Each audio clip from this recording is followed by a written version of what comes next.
Estate Communications Group. On behalf of the Real Estate Publishing Group and the Illinois Real Estate Journal, I'm pleased to welcome you here to the 11th Annual Commercial Real Estate Forecast Conference. Here. And you know, the shocking thing for me coming to Illinois was really around the role of major universities and what role they play. I moved to Chicago from Boston. And when I was in Boston, it was sort of incredible because, you know, I went to Boston College. Everybody in the city knew Father Monin, who ran the place at the time. He would speak out on the issues of the day. He was quoted in the Boston Globe and the Boston Herald all the time. The guy who ran Harvard was a guy named Derek Bach, and most people in the city knew of that guy too. The guy who ran Boston University was a fellow named John Silver. John Silver ran for governor of Massachusetts and almost won. Billy Bulger, who was the president of the state senate there, is like the Mike Madigan of Massachusetts, left that job to become head of the University of Massachusetts. There was this incredible interplay between the heads of these universities, and the political leadership and the business leadership. And the beauty of all of that was that the presidents of these universities had a leadership role, and they would tell the big donors, the fat cats in that town, give money to Tip O'Neill and to John Kerry and Ted Kennedy, and then Teddy and John and Tip would go down to Washington and they'd get federal government research grants, and they would bring them back to Boston, the major research universities like MIT, Harvard, Brandeis, or BC.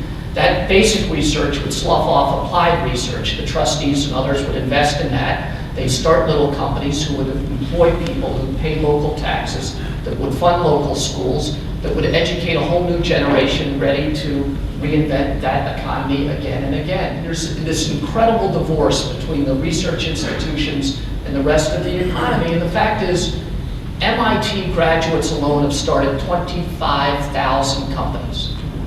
You know, would you rather have MIT or, frankly, United Airlines downtown?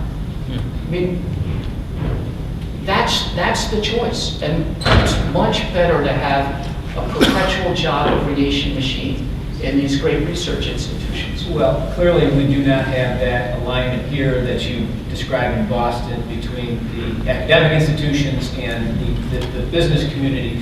Do you see that alignment getting closer? And in your role as chairman of the board of trustees at U of I, are you doing anything with the board to try to, you know, increase that alignment? Yeah, there's a lot of very good things going on, but it's not just Boston. I mean, many of you are from national firms, spend some time in Pittsburgh, look at San Jose. I mean, it's incredible what's happening in those towns that have major tier 1 research universities that are integrated in the political and business life of those cities. And that's what needs to occur here. I think the new mayor has done a very good job. You know, I hope we'll have announcements this week about some of the progress we've made in a cooperative effort. I mean, you know, it's not just political infrastructure, but a lot of the charitable, you know, the foundations play an incredible role, and individuals. The Searle family that made so much money in Chicago, it's a lot of money. The Chicago Community Trust, one of them had this idea. They set aside grant money every year, about $5 million, and they said, listen, if we'll give this to U of C, Northwestern, U of I, Oregon, or Fermi. If you come up with a proposal around biotechnology, biomedicine, if you come up with a proposal and we like it, we'll give you $100,000 a year. If you come up with a proposal and you work with one of the other major research institutions, we'll give you $300 grand a year. If you do it with 3 or more institutions, we'll give you $1 million a year.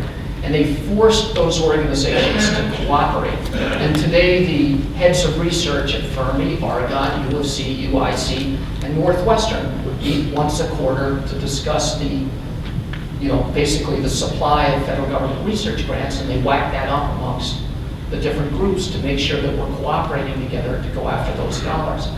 And that can be incredible. That same group forced the state to invest $12 million in dark fiber that linked those 6 institutions.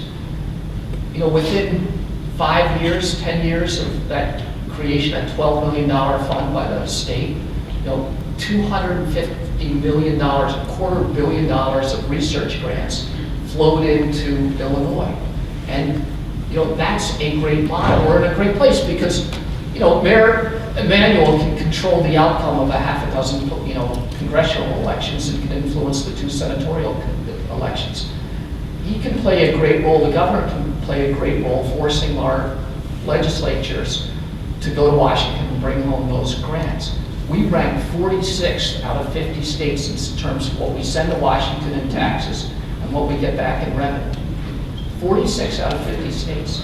That sucks. It does. If we got just to the halfway point, and you know, being middling should not be our goal, but if we get to the halfway point, that would mean we'd have to get in something like another $30 billion a year from the federal government. Well, $30 billion is basically the state budget. If you had another $30 billion coming in, we could clean up our rivers, we could rebuild our bridges, we could fix all our roads, we could rebuild the schools. And we need to align that group to be much more competitive with other states.